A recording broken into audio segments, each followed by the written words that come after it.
अब मिटिगेशन देखो, ये भी बहुत इंपॉर्टेंट पार्ट है। और मिटिगेट का मतलब क्या होता है?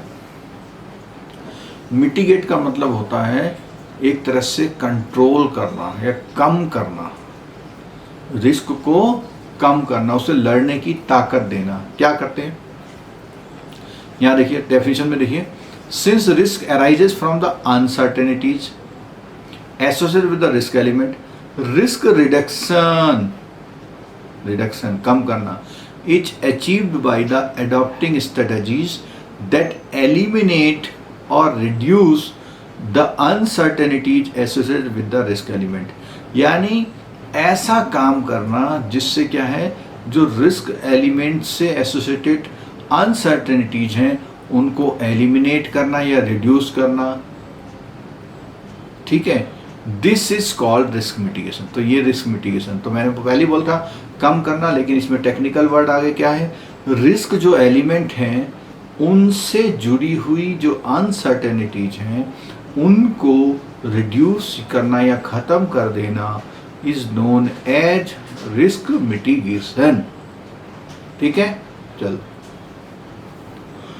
In case of example of a trading business cited under 8.1 above, जो ऊपर एक बिजनेस था ट्रेडिंग, ट्रेडिंग का मतलब जो आपका इक्विटी मार्केट में ट्रेडिंग होती, तो ऊपर वो बताया था ना उसने पूरे जो है,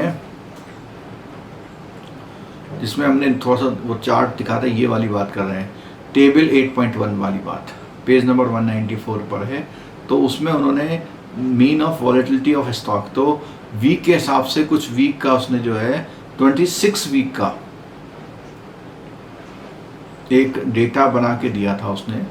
ठीक है, उस डेटा पे बात की थी, तो उसी चीज की बात कर रहा है।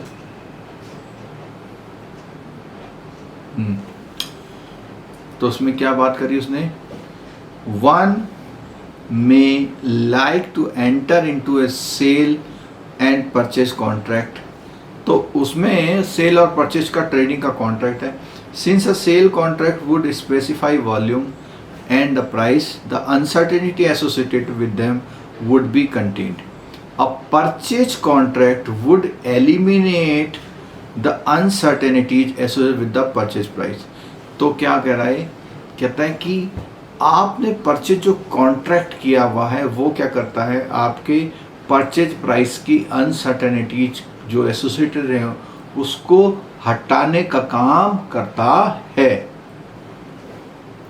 One may also have contract with the transport service provider and eliminate risk in his trading business to large extent provided his control counter parties keep their commitment. यहाँ पे क्या करता है, एक जो ट्रांसपोर्ट सर्विस है, ट्रांसपोर्ट सर्विस प्रोवाइडर है, and eliminate risk in his trading business and large extent provided his contract counterparty keep there। कहने का मतलब है कि ये जो, जैसे मान लिया आपने कोई सप्लाई करनी है, तो सप्लाई को टाइम से पहुंचाने के लिए आप क्या करते हैं, ट्रांसपोर्ट सर्विसेज से कॉन्ट्रैक्ट करते हैं कि भाई हमारा ये काम जल्दी से वहाँ पहुँच जाए। ठीक, it may be noted that in the process he would bring in another risk element, namely the uncertainty associated with the ability of the contract counterparty to keep his commitment। अब क्या बोला देखो, अब इसमें इस प्रोसेस में उसने क्या किया, एक अनदर रिस्क एलिमेंट आ गया। क्या आ गया, उसका नाम uncertainty associated with the ability. अब देखो, उसने कहा कि अपनी रिस्क को कम करने के लिए उसने ये काम किसी को सौंप दिया, एक ट्रांसपोर्ट ऑपरेटर को उसने वो सर्विसेज लेने का काम सौंप दिया। ठीक है, अब उसमें वो कहता है कि उस कॉन्ट्रैक्ट वाले, जो उस ट्रांसपोर्ट ऑपरेटर की एबिलिटी पे डिपेंड करता है कि आपका काम सही हो जाएगा या नहीं हो जाएगा। ठीक है, अगर अच्छा ट्रांसपोर्ट है तो समझ लो 10-12 गाड़ियाँ, अगर उसकी गाड़ी खराब होगी तो दूसरे से पहुंचा देगा। ठीक, आगे it may also be noted that while entering into various contracts, the trader would also foreclose his option to take advantage of any rise in the sale prices और रिडक्शन। अब क्या बोला देखो, वो क्या करता है कि जब भी वेरियस कॉन्ट्रैक्ट में वो जाता है तो वो क्या करता है, वुड ऑल्सो फोरक्लोज का मतलब समय से पहले बंद करना, ठीक है, और वो अपने ऑप्शन को फोरक्लोज करता है काहे के लिए, advantage of any rise in sales price और रिडक्शन इन परचेज प्राइस। तो क्यों कर रहा है, वो एडवांटेज लेना चाहता है कि सेल प्राइस जब बढ़ने वाला है तो उससे फ़ायदा कमाना चाहता है, और परचेज प्राइस रिडक्शन हो जाए, इन दोनों चीज़ों पे वो काम करता है तो ही उसे फ़ायदा होता है। In other word, upside potential of the profit would also get reduced. In fact, this is one of the most critical aspect of risk mitigation measures.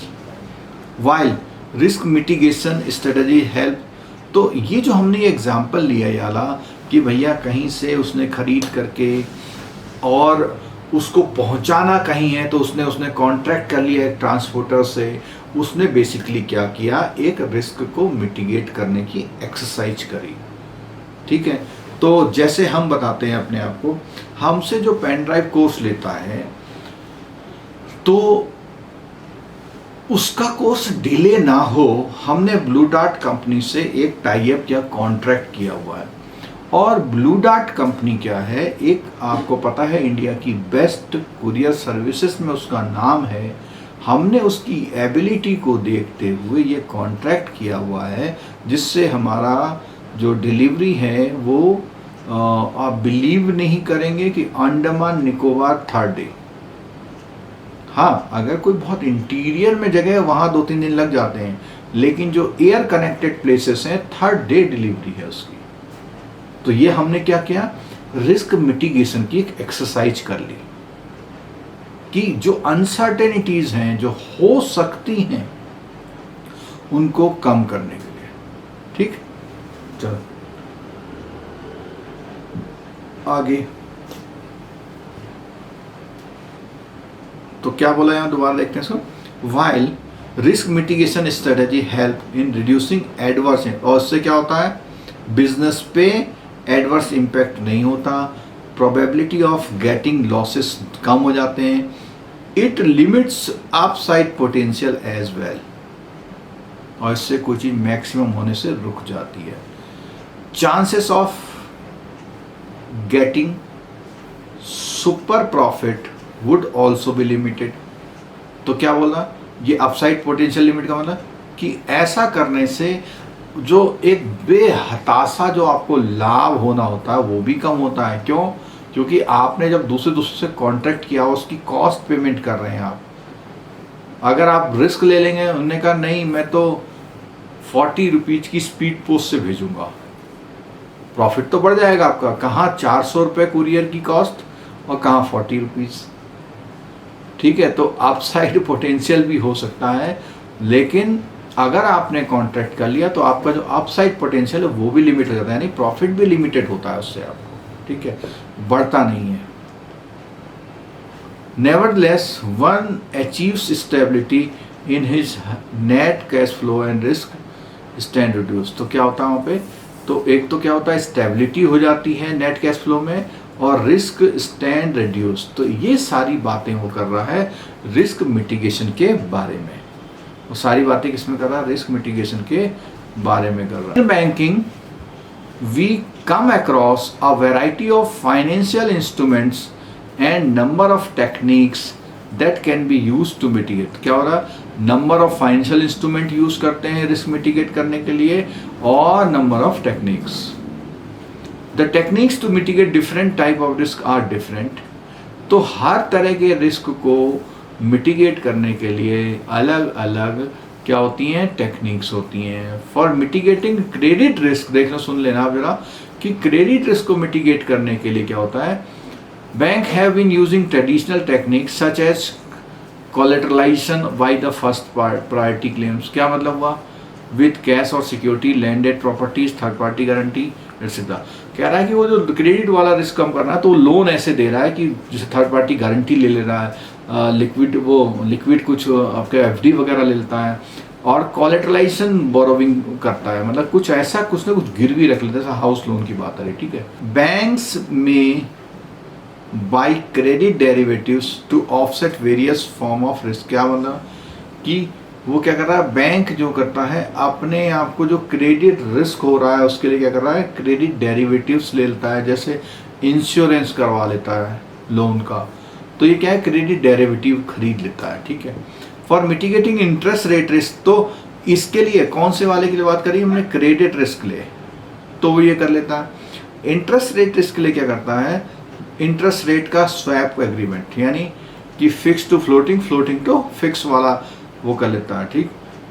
Forward rate agreement बनाता है, और फाइनेंशियल फ्यूचर्स, तो ये एक instruments है जिसमें क्या है, आगे आने वाले दिनों के तारीखों में कोई ऑलरेडी आप एक दूसरा एग्रीमेंट कर लेते हैं अपने एग्जिस्टिंग एग्रीमेंट को कवर अप करने के लिए। Similarly for mitigating forex risk में क्या करता है, वो कहता है फॉरेक्स का फॉरवर्ड कॉन्ट्रैक्ट यूज़ करता है, फॉरेक्स ऑपरेशन ऑप्शंस करता है, फ्यूचर्स करता है। For mitigating equity price risk, equity futures और ऑप्शंस क्या होता है in India, banks are not presently permitted to take exposure equity. तो ये बात पहले भी हमारी बात में आ चुकी कि बैंकों को इक्विटी डेरिवेटिव यानी शेयर वगैरह में वो करने में वो नहीं करता है। Risk mitigation measures aim to reduce downside variability, तो क्या होता है, risk mitigation measures aim to reduce downside variability in net cash flow, but these measures also reduce the upside potential simultaneously। क्या बोला आपने, aim to reduce downside variability, मतलब वो जो ऊपर नीचे होना है, प्लस माइनस होना है, नेट कैश फ्लो की डाउनसाइड वेरिएबिलिटी को कम करता है, ठीक है, रिड्यूस करता है। But these measure also reduce the upside. तो अगर आप ऐसा करेंगे, देखो सिंपल सी बात है, आप बहुत तेज जो है गाड़ी चला के जल्दी पहुंचना चाहते हैं, ठीक है, तो जल्दी पहुंचना इच क्या है, अपसाइड पोटेंशियल। आप 10 मिनट में पहुंच गए, लेकिन अब आपको डर लगने लगा, तो आपने क्या करा, ब्रेक मार मार के चला रहे हैं आप, जैसे ही कोई आ रहा है तुरंत ब्रेक मार ले रहे हैं। तो ब्रेक मारना क्या है, रिस्क को कम करना है। ब्रेक मारना क्या है, रिस्क को कम करना है। तो उससे क्या हुआ, जो जल्दी आप पहुंच जाते वो भी कम हुआ। तो कहने का मतलब ये है कि डाउनसाइड पोटेंशियल को लिमिट करोगे तो अपसाइड पोटेंशियल भी लिमिट होगा, ये कह रहा है इसमें, ठीक है। चलो, in fact risk mitigation measures reduce the variability in net cash flow. In addition, risk mitigation would involve counterparty and it will always be associated with counterparty risk। क्या बोला कि रिस्क मिटिगेशन में क्या होता है, काउंटर पार्टी को भी involve करते हैं, और हमेशा रिस्क मिटिगेशन सामने वाली जो पार्टी होती है उस पर, उसके रिस्क पर भी डिपेंड करता है। It may also be stated here that markets have responded to the counter party risk by establishing exchanges such as. तो अब उसने क्या बोला कि काउंटर पार्टी बदमाशी ना करे, इसलिए स्टॉक एक्सचेंजेस होते हैं। आपने कहा साहब ये पैसे ले लो, हमें दे दो, वो नहीं दे रहा, लेकिन स्टॉक एक्सचेंजेस अगर आपने पैसे दे रखे तो वो डिलीवरी आपको देगा, ठीक है। कमोडिटी एक्सचेंज खोल रखे हैं, फ्यूचर एक्सचेंज खोल रखे हैं, ऑप्शन एक्सचेंज खोल रखे हैं, काहे के लिए, कि किस काम के लिए, कि काउंटर पार्टी के जो रिस्क हैं उनको प्रॉपर वो काम करे, इसके लिए इतने काम कर रहे हैं, ठीक है। आगे, सच एक्सचेंजेस टेक अप, अब यहां आ गया देखो, role of counter party and have establish the rule of risk minimisation. तो ये क्यों करी गई हैं, रिस्क को कम करने हुए। As a result when we enter in the contract with exchange और ए काउंटर पार्टी, मतलब एक एक्सचेंज के साथ आप काउंटर पार्टी के साथ आप एक्सचेंज में कॉन्ट्रैक्ट में जा रहे हैं, तो counter party risk remains, counter party तो है but get reduced very substantially since exchange acted as a central counter party, यानी वो एक केंद्र सरकार के नुमाइंदे की तरह काम करती है, ठीक है। इन OTC डील्स, अब ओवर द काउंटर डील है, how ever counter party risk depend upon the risk level. अब देखो जो ओवर द काउंटर होता है उसमें थर्ड पार्टी इन्वॉल्व नहीं होती है, मैंने दिया आपने लिया, ठीक है, लेकिन वो हमारी वाली सामने वाली काउंटर पार्टी हो गई। लेकिन जब हम शेयर ट्रेडिंग कर रहे हैं जिसमें बीच में एक्सचेंज, स्टॉक एक्सचेंज आ गया, तो वो हमारे लिए डायरेक्ट वो पार्टी ना होकर शेयर एक्सचेंज, स्टॉक एक्सचेंज हमारे लिए काउंटर पार्टी हो गया, और वो जो है हमारे उस रिस्क को, काउंटर पार्टी वाले रिस्क को कम करता है, क्योंकि वो सेंट्रल काउंटर पार्टी की तरह काम करती है, ठीक है। चलो अब देखिए यहाँ पे एक टेक्निक बता रखी है कि हम रिस्क को कैसे मिटिगेट कर सकते हैं। तो आपने पता होगा डाइवर्सिफिकेशन। तो डाइवर्सिफिकेशन क्या होता है कि अपनी चीज़ों को कई जगह बांट देना। एंड पोर्टफोलियो रिस्क, तो पोर्टफोलियो रिस्क और डाइवर्सिफिकेशन के लिए रिस्क मिटिगेशन कैसे करते हैं। तो बोलता है, पहली बात तो बोलता है diversification. In order to understand the concept of risk diversification, let us take an example. क्या है, X has a business a that had the following net cash inflow, all cash inflow net of, ये तो मैंने पहले बताया था, अब last 5 year का इसमें दे दिया। देखो इसको देखते जरा, ये वही पुराना वाला एग्जांपल उठा रखा है, उसमें पता था टोटल नेट कैश फ्लो कितना था, 36 था, उनका मीन आ गया, कितना आ गया 7.72। अब ये मीन कैसे निकला, जो पूरा हमारी जो वो होती हैं कितनी है, देखो 1 2 3 4 5 है, ठीक है। तो 36 डिवाइडेड बाई 5 करें तो मीन आ गया। स्टैंडर्ड डेविएशन कैसे निकलता है, इस मीन्स को सबके, अब मैं इसको थोड़ा सा स्ट्रक्चर ऐसे बताता हूँ, ये क्वेश्चन कुछ इस तरह से समझ लो, यहाँ मैं मिटा दूंगा बाद में, नहीं मिटाना मैं, चलो ठीक है।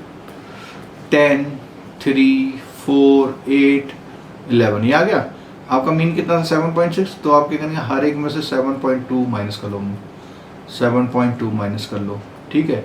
तो डिफरेंस आ जाएगा आपका, डिफरेंस कितना आ गया, यहाँ पे आ जाएगा 2.8 आ जाएगा, ठीक है। यहाँ पे आएगा माइनस आ जाएगा 4.2 आ जाएगा, माइनस 3.2 आ जाएगा यहाँ पे 8 में से तो 0.8 आ जाएगा, 11 में से जाएगा तो 3.8 ऐसा आ जाएगा, ठीक है। फिर क्या करेंगे आप, इनका आप स्क्वायर करेंगे, सम करेंगे, वो पूरा जो स्टैंडर्ड डेविएशन का जो चार्ट है वो पूरा आपको एक्सरसाइज करना पड़ेगा, ठीक है। Standard deviation of the mean निकल जाएगा, ठीक हो गया। चलो आगे देखो, the business had variation in net cash flow therefore risk. तो क्या है, अगर नेट देखो यहाँ पे 10 का फ्लो है, यहाँ 3 का है, 4 का है, 8 का है। The risk in the case may be measured using mean and standard deviations of the past performance. तो कैसे कर रहे हैं कि पुरानी परफॉर्मेंस में उसका जो सारा चीज़ कैलकुलेट कर रहे हैं, आपका मीन निकाल रहे हैं, स्टैंडर्ड डेविएशन निकाल रहे हैं, पास्ट परफॉर्मेंस, ठीक है। The ratio of the standard deviation of the mean is a measure of comparing the risk. अब देखो जो पुराना पास्ट परफॉर्मेंस था वो उसका कंपैरिजन इस वाले मीन और स्टैंडर्ड डेविएशन से करने से आपको क्या हो जाएगा, रेशियो मालूम हो जाएगा। The set ratio in the case businesses कितना है, 0.049 ये आ रहा है। Standard deviation to mean, standard deviation देखो उसका आधे से कम है। स्टैंडर्ड डेविएशन टू मीन का मतलब स्टैंडर्ड डेविएशन कितना है, 3.56 डिवाइडेड बाय 7.2, ठीक है। बट मिस्टर एक्स से has another 4 businesses and net cash flows from these businesses along with the that of business A are tabulated below। क्या बोल रहा है, जो मिस्टर एक्स है उसके पास 4 और बिजनेसेस हैं, उसके पास 4 और बिजनेसेस हैं, नीचे दिए हुए हैं। तो ये बिजनेस का एग्जांपल तो हमने यहाँ से ले लिया। ये बच्चों न्यूमेरिकल आपका है, ध्यान रख लेना। उसके पास 4 बिजनेस और हैं, उसमें सारी चीज़ वही निकाली, मीन निकाला, मीन के बाद स्टैंडर्ड डेविएशन निकाला, स्टैंडर्ड डेविएशन के बाद डिवाइड करा उसको, ये डिवाइडेड है। यानी इसको एग्जांपल मिले 7.2 डिवाइडेड बाई 3.56। अगर इसकी बात करें 7.6 डिवाइडेड बाई 2.7, ठीक है, ये निकाल लिए। और टोटल पोर्टफोलियो का भी निकाल लिया, यहाँ पे भी इसका यहाँ निकाला टोटल। यहाँ पे ना देखो ये लाइन है, ये इसका निकाला, पूरा सम किया 38, ये किया, सम किया सबका। और सम करने के बाद वो यहाँ पर ये जो आया 3.26, और ऐसे ही इन्होंने इसका भी निकाल लिया ये, ठीक है।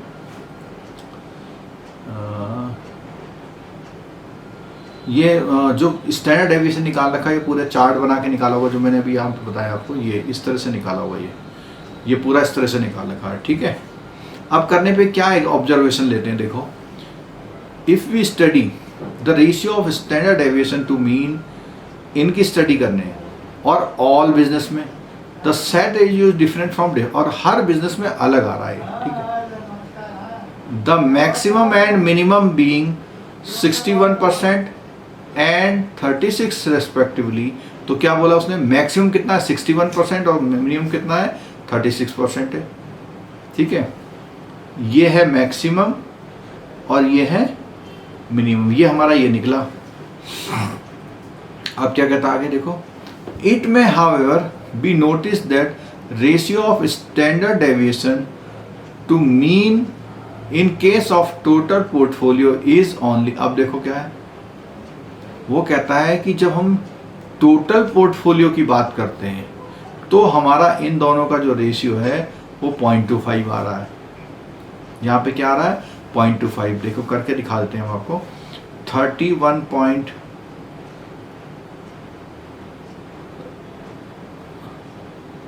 अच्छा, ये मैंने थोड़ा सा उल्टा लिख दिया था बच्चों, ये है, ये standard deviation divided by mean है, इसको उल्टा कर लेना, ठीक है।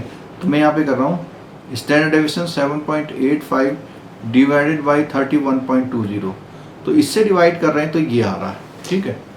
तो उसने ये बोला, चलो इसमें आ जाइए कि एक का निकाल लेते तो 0.49 आया, सबका निकाला उन्होंने तो सबका निकालने में कुछ कम और कुछ ज़्यादा आए। क्या आया, ये मिनिमम आया, ये मैक्सिमम आया। अब उन्होंने ओवरऑल का निकाला, ओवरऑल का ये आ गया, ठीक है। जब ओवरऑल का ये आया, सब सारे डेटा आपके सामने आ गए। अब क्या उन्होंने ऑब्जर्वेशन करा उसको देख लीजिए। This observation is attributed to the fact that the variation in net cash flow arising of all these businesses are not unidirectional, not unidirectional, यानी वो एक ही दिशा में नहीं है।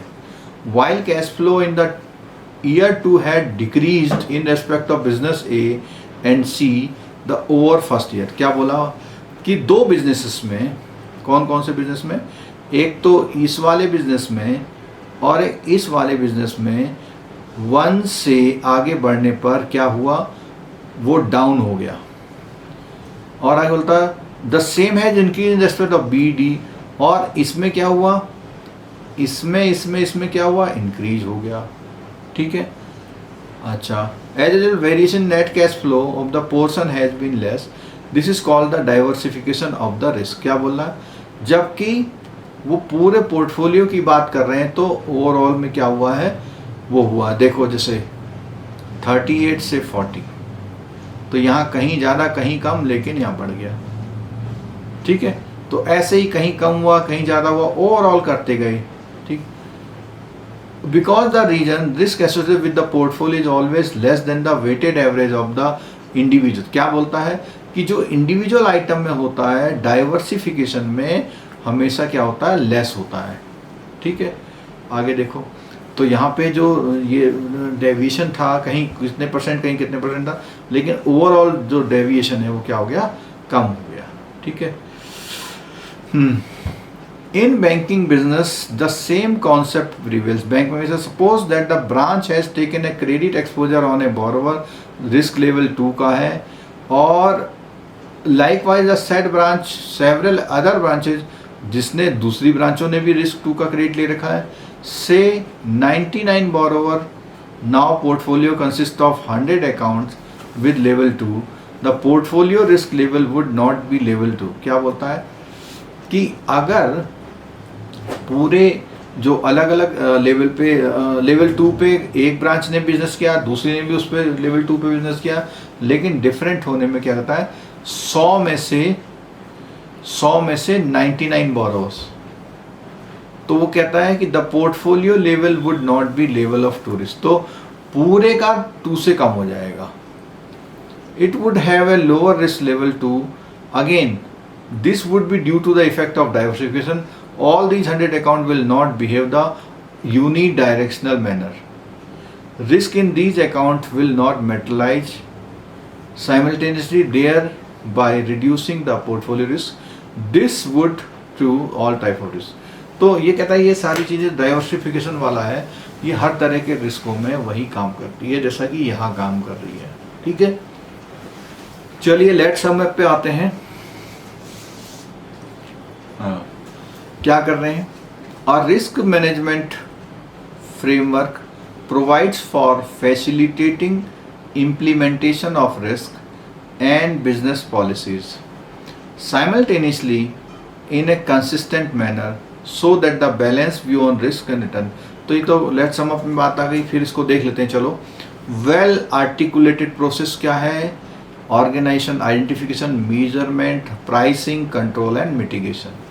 ठीक है, उसमें यहाँ पे इनका काम दे दिया है, वो कौन लोग क्या काम करते हैं, इम्पॉर्टेंट है ये। ठीक, और यहाँ पे बात आती है रिस्क मेजर्स में आता है, ये 3 चीज़ें आती हैं। ठीक है,